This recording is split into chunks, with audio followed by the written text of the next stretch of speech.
কৰ্মসংস্থাপন বিচাৰি গৈ বহিৰাজ্যত হত্যাৰ বলি অসমৰ দুই যুৱক। নিযুক্তিক লৈ ৰাজ্য চৰকাৰে ঢাক ঢোল বজাই থকা সময়তে ঘটিল এই ঘটনা। বেংগালুৰুত কৰ্মসংস্থাপন বিচাৰি গৈছিল লাকুৱাৰ চলাচুটীয়া বস্তিৰ তিনি যুৱক।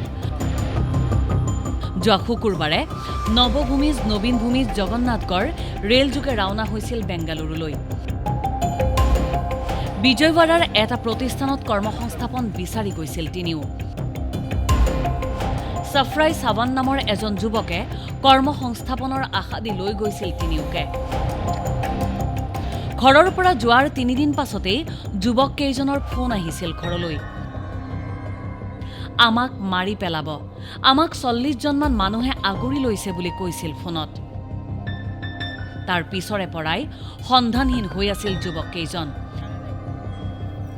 আজি নৱগড় নামৰ যুৱকজনৰ মোবাইলৰ পৰা ফোন আহে পৰিয়াললৈ। বেংগালুৰু আৰক্ষীয়ে ফোনত জগন্নাথ আৰু নবীনৰ মৃত্যু হোৱা বুলি জনায়।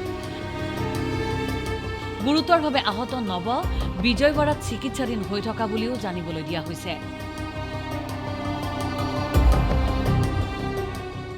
পইচা পাতিও খাবলৈ মোৰ টকাও নাই বুলি ক'লে। মোক ক'লে ২০০০ টকা পইচা দিয়ক বুলি ক'লে। কাকা বুলি মাতে মোক। তো মই লগালগ তাক পে' কৰিছোঁ ২০০০ টকা। যিটো মানুহ পে' কৰিছোঁ দোকানটোৰ মোৰ তাত ফটোও আছে। পে' কৰিছোঁ। তাৰপিছত পইচা দিলোঁ। মই ক'লোঁ যে যেনে তেনে ওলাই পিনি ৰেলৱে ষ্টেচন ওলাই পিনি তহঁতি ট্ৰেইন ধৰক বুলি ক'লোঁ মই। আৰু যেতিয়া ট্ৰেইন ধৰি তেতিয়া মোক ফোন মাৰি বুলি ক'লোঁ তাক মই। ভালে ভালে যাবি বুলি ক'লোঁ, এনেকুৱাই ক'লোঁ।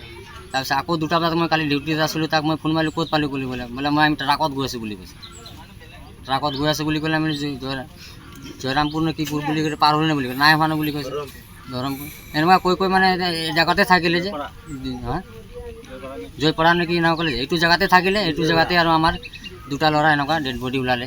এনেকাই ক'লে যে আমি যাব নোৱাৰোঁ, গোটেই আমাক ঘেৰি লৈছে মানুহে, আৰু আমি একো ব্যৱস্থাই নাই যে আমাৰ ওলাবলৈ। মাক ভালকৈ থবি, ল'ৰাটোক থবি, আৰু ঘৰটো চাবি, এনেকৈ ক'লে। মই ক'লোঁ যে এইফালে যদি থানা আছে তহঁতি থানাত যা। বোলে থানা চানা একো নাই, জংঘল জেগা এনেকৈ বুলি ক'লে। আৰু কথা পাতিব নোৱাৰোঁ, খালি মাক চাবি আৰু ল'ৰাকেইটাক চাবি, ভালকৈ থাকিবি, এনেকৈ ক'লে। সিমানটোৱেই ক'লে, আৰু একো নাই ক'লে।